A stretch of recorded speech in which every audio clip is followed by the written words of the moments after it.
There's a natural desperation that I think the human being has after they lose. Yeah. We were a desperate group after we lost in Illinois. We have to be that group. Yeah. And that's why I always keep that letter.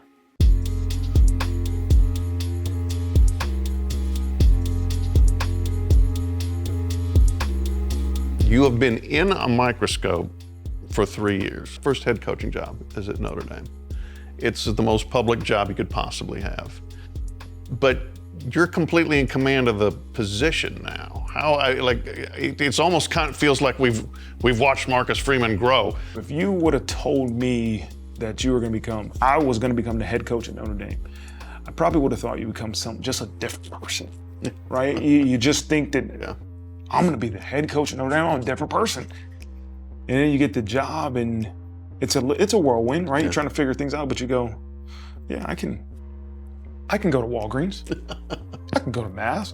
I can just be a normal person. I'm no different. And people perceive you differently. Yes. I get that. People perceive you differently, but you're not a different person. And I think there's an element of humility that people in some of these well-visualized positions have to be able to understand. You have to have that humility that you're no different than anybody else. Mm-hmm. And so when you do that, then it's like, okay, how do I learn? How do I get better? How do I go through some of the experiences that you have? Like, I mean, if you would have told me as the head coach of Notre Dame in 3 years, you're gonna play for the national championship game, I would have been like, let's go, right? Let's go. Mm-hmm. If you would have told me before that statement, hey, you're gonna lose 10 games in your first bowl game in 3 years before you make the national championship game, I would have been like, no way. Mm-hmm. No way. No way. And but that's what it takes. That's what it takes. But you can't stop being addicted to growth and wisdom. Like, that's what I've learned. And there is no finish line. Yeah. Like, how do I get better as a leader every day? And there's resources out there. You just got to be willing to do it. Yeah. Mm-hmm. How have you seen yourself get better as a leader? I think there's one is the experience, right? You know what to expect, but you learn from the experiences. You learn from Northern Illinois that you weren't ready to handle success as the leader of this football program, right? So you keep that wound for the rest of your life. That if you ever have a big win week one, and you know you're playing a team that most people would presume as a lesser opponent you should win, that's a week that you gotta double down on the mental preparation. It wasn't the physical, it's the mental preparation in terms of respecting your opponent that you have to double down on. That's how you get better, through experiences, right? There's experience that happened in the national championship game that is going to make me a better coach, right? And I got plenty of them, right? And we have to utilize them, right? 2025, this season, right? We have to use the experiences that we had last season to understand, okay, this is what it takes. That doesn't mean we're gonna do it. It's like, that's what it takes. This isn't like something that has never been done. We just did it last year. Okay, here's what it takes. Now let's go back to work and go on this journey. But that's, to me, probably more than anything, is the experience that has made you better, because now you know what to expect. Yeah. This is where I sit with, like during the season, every Sunday I'll meet with the quarterback, Riley, and we sit here, and it made me think of after the Northern Illinois game, and he's broken. Yeah.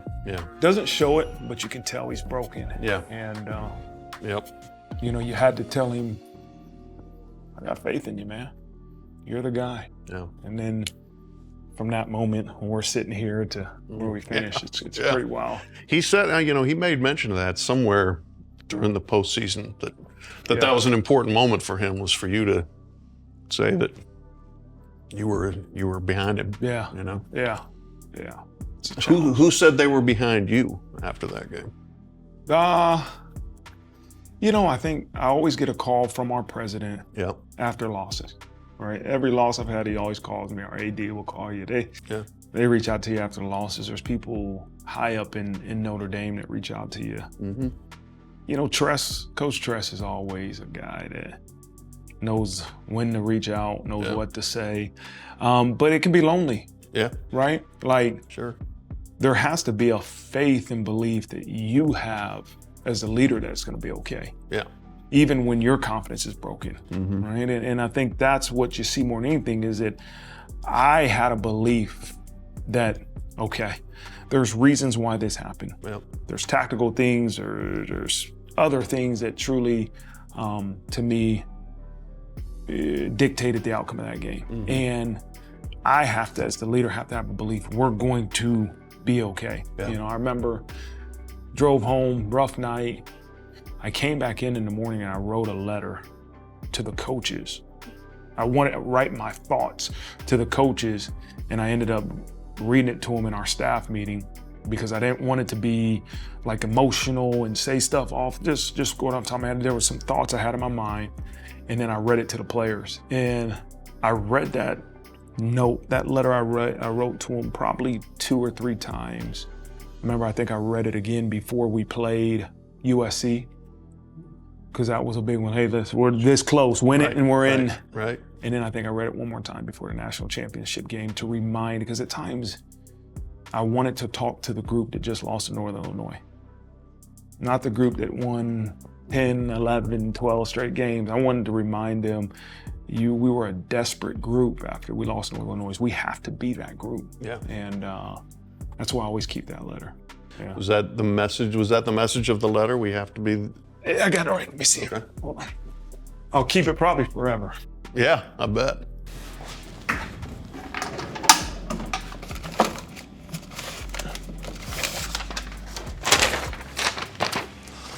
So.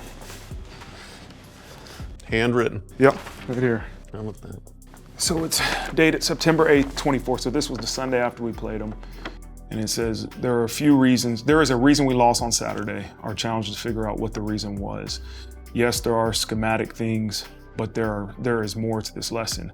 We weren't ready to handle success yet. Sometimes you have to lose to win. When a big win is on the horizon, usually a loss precedes it, because there are lessons in losing that builds the strength necessary to handle success. Delayed gratification equals patience plus strategy. Patience without strategy equals just waiting. We must do some things we haven't done, personnel-wise and schematics, and do things better than we've ever done. We will be grateful for this loss. Right now, misery wants company. Some of this misery we're going to have to go through alone and take a hard look at ourselves, our units, our positions, and figure out where we fell short and how we can change it.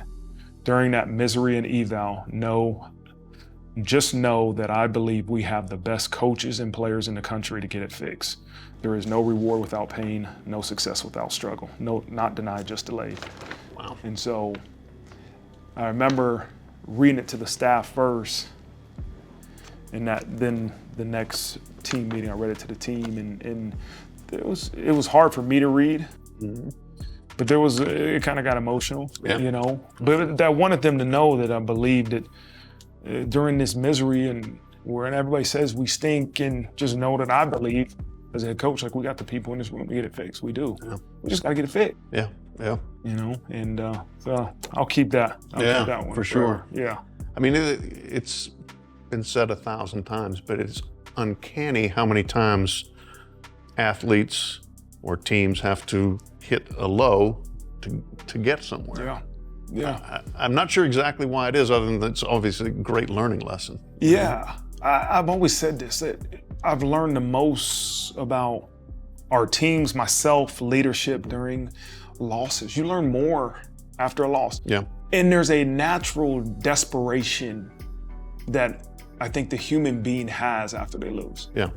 Right? That we've always said, like, you got to be neutral. Don't let a win or loss affect you. You have to evaluate everything. But there's a human reaction of desperation when you lose. Yeah. What do I have to do to get it fixed? Yeah. Right? And I think that's why you learn so many more valuable lessons after a loss. And listen, we know we can't lose too much, right? Or you won't have this job, but Yeah. that's life. Yeah. Some of the losses we've had, and that's a word for many different examples, but some of the losses we've had in our life have taught us the greatest things. And that's where you learn how to handle success. That's when you learn what it takes to have success. Absolutely. Go back to the national championship game for a second. I mean, you guys showed the character that you had to come back and be in the game. What was the takeaway? What's been the off season when you think of that game? What's in your head? I think about the first half, some of the misfits defensively.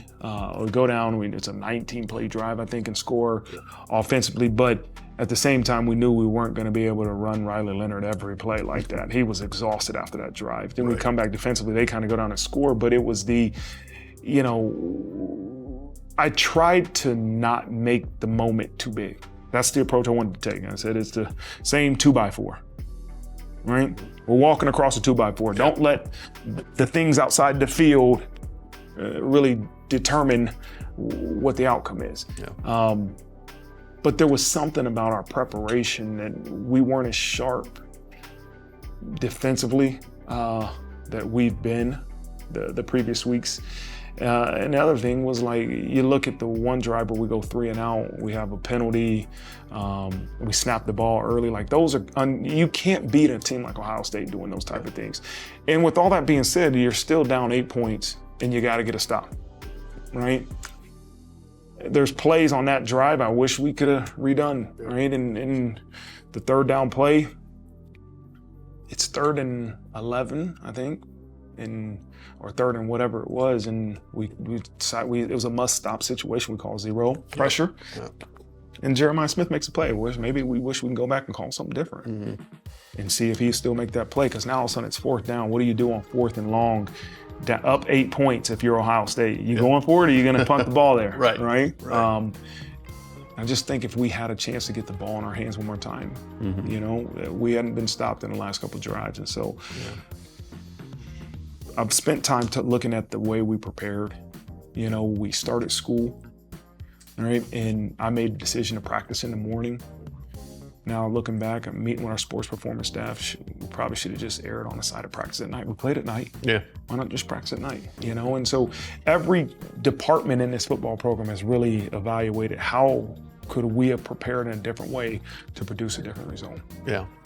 And I get that's obviously champion mindset. You want to win everything.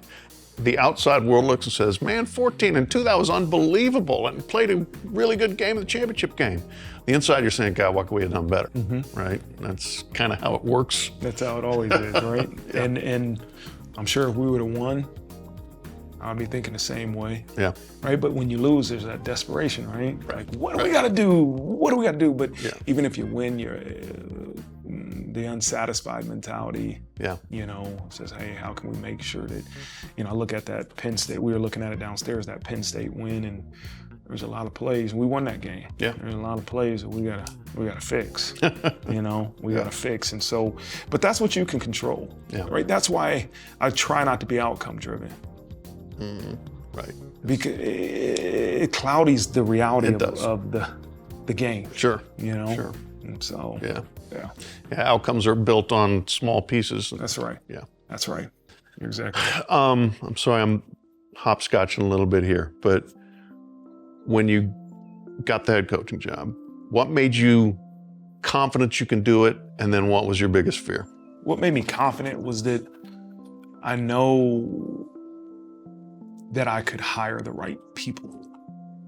It wasn't me. Right? It's the ability to get the right people here with you to drive this thing forward. And I know the type of players and young people this place attracts. Yeah. Right? We're gonna get great football players, and great people. But we had to get, I wanted to make sure we get the right coaches to help us get to where we want to go. And that's why I will always have success as long as I get the right people. Yeah. And I'm always cautious of leaders that thinks it's about them. It's not, that's just my belief. Maybe there is some leaders that it is about them. Yeah. But my belief is that it's about us. It's about the people that you can get on this journey with you to help drive this thing forward. What's your biggest fear is failure.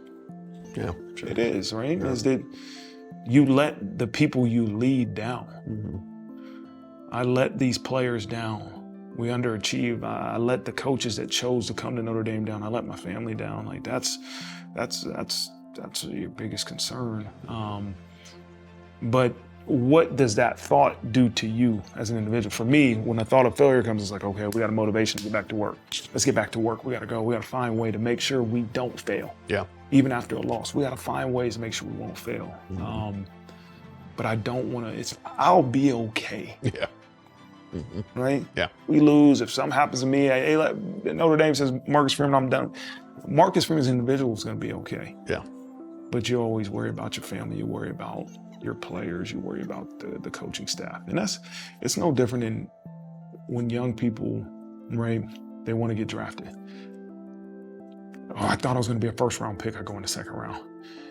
They're fine. Yeah. They think they're letting everybody else around them down. And the reality is those people around you just want to see you happy. Yeah. You know, so. Sorry, I'm going to backtrack even more. Biggest areas in which you were influenced by your mom and dad? I'll start with my dad, just the discipline and hard work, the routine. Yeah. Right? I wake up at the same time mostly every day.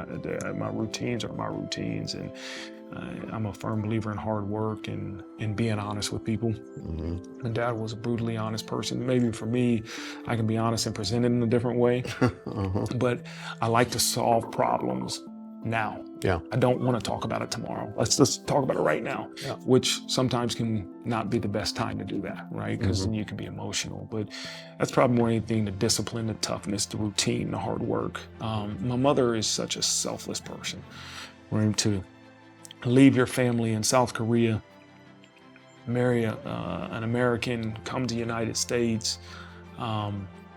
She didn't go back to Korea until 2017. She came over here in 1976. Wow.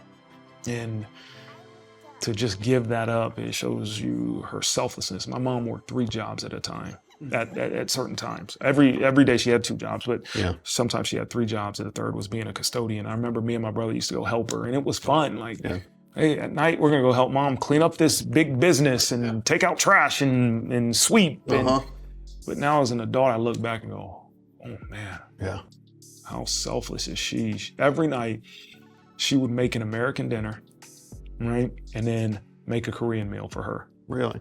No, I was the big kid that had the American dinner and some of the Korean meal, right? That's why I was heavy when I was younger, but that's what she wanted. She to take care of her family. Yeah. And then take care of herself. And I believe in that, all right? Is that there's a little bit of me that it's others driven. Yeah.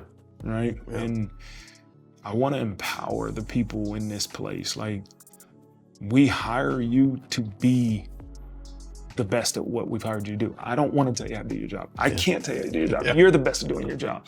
But I want you to feel empowered here. And I want you to feel a part of what we're doing. So when we have success, no matter what your role is, I said that earlier, like no matter, and I'm not talking about a player. I don't care if you're an art design, graphics design person. Sure. You feel a part of why we have success because you made the most unbelievable poster that we could have for game days. And when we have failures, it's wrestling.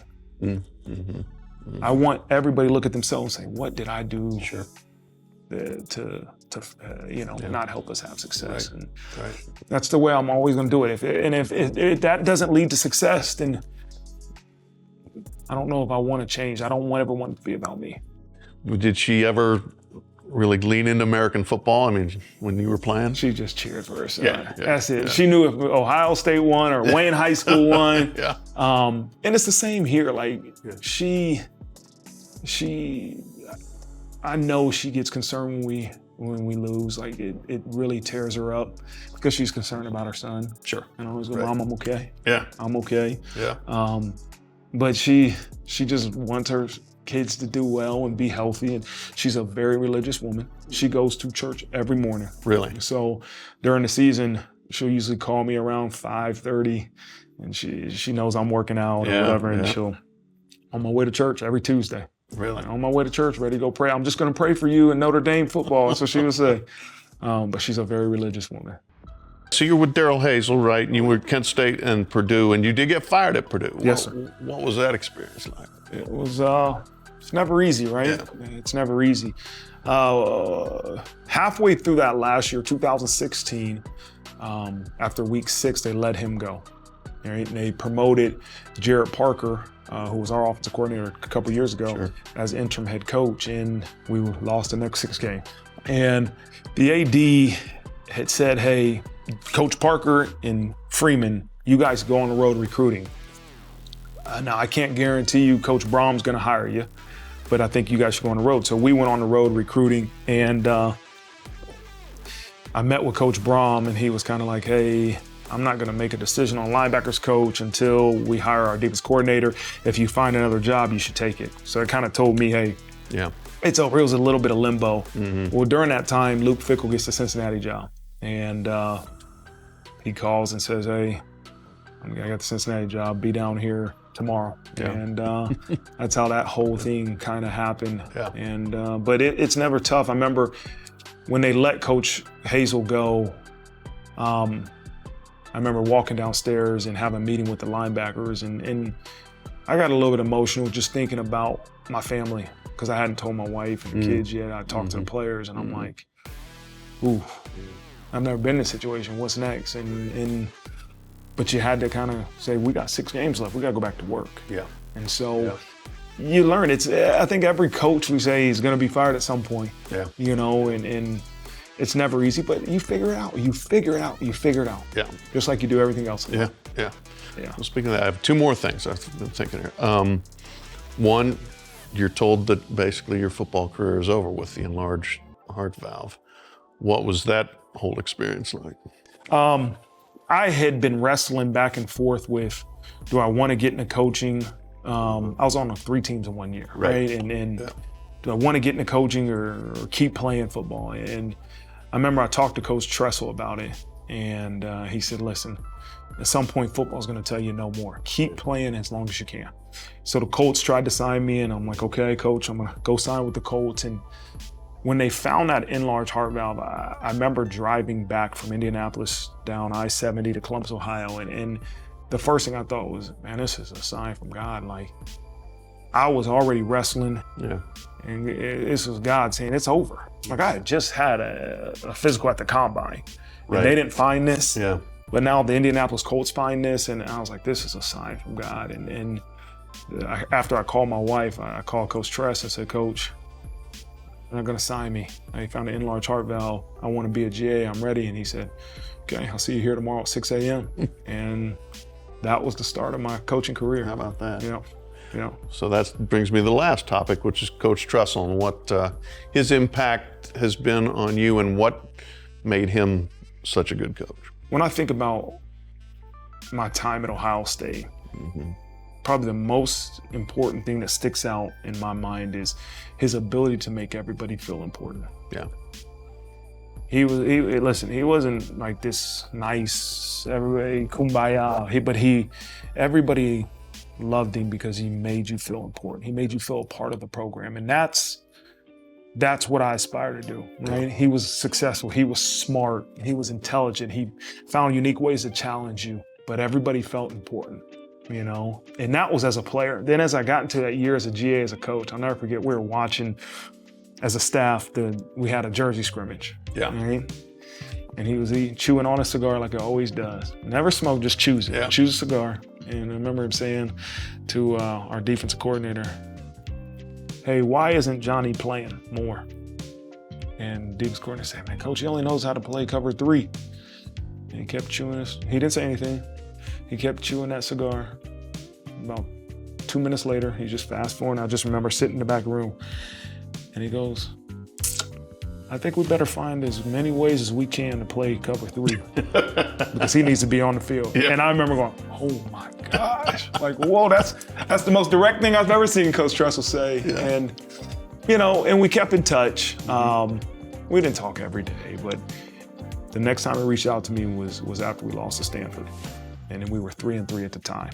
And I was down, right? And can this Marcus Freeman guy do it? You know, and that's when he reached out. He said, hey, I happen to be driving to Chicago and I'm going through South Bend. I want to come see you tomorrow. And I'm like, now that I think about it, it's like he made sure to come see me that week for a reason. And we talked about his law of progression, right? He said this, he said, do you remember the law of progression that I used to always talk about? And I'm like, Coach, I have no idea what you're talking about. He was like, go get Laurynitis, he'll remember. So I said, James, come in here. James comes in here and Tress is like, do you remember the law of progression? And James was like, no, Coach, I don't remember. So he draws up, hey, what we think the progression is a straight line, and basically it's a bumpy line that goes vertical. We just gotta hope that these bumps and these hills and valleys are not losses. Yeah. And so he kind of just, that's his Tressel way of doing things. But he's been such a great resource. Like, thing about Coach Tress, he'll never tell you how to do your job. No. You know, we always joke, like, you ask Coach Tress, like, hey, how to change a light bulb. And he'll show you like every different way to create a light bulb, to make a light bulb, but never tell you how to change a light bulb. Yeah. I remember talking to him when I was going back and forth a little bit about being deeps coordinator at Notre Dame and LSU. And it was about a 45-minute conversation. I'm on a walk. I get back to the house and my wife's like, how was Coach Tress? What'd he say? I said, well, for the first 10 minutes, I thought he was telling me I should go to LSU. Then I said he was telling me to go to Notre Dame. And then I said, I don't know what he was saying, but it felt good to talk to him, you know? But that's Coach Tress. Yeah. Like, he's amazing, man. And now he's the lieutenant governor. How about that? And talking about maybe more. Jeez. That's Coach Tress, man. Yeah. That's Coach Tress. Amazing. That's him. So. All right. Well, this has been amazing. That was fun. That was actually one of the fun things we get to do, man. What's the favorite candy? Oh, I stay away from that. Yeah, it's there for everybody else. Yeah, maybe a gummy bear. Yeah, but okay. This is good for mental toughness, you know? Right? Every day I walk right by and I look at it, I'm like, I'm good, man. I'm good, you know? And you're at like 11:50 and you go, like, ooh, maybe just grab one of these, man. There you go. So, awesome. Thanks very much. Appreciate you, man. it. Thank you. Yeah.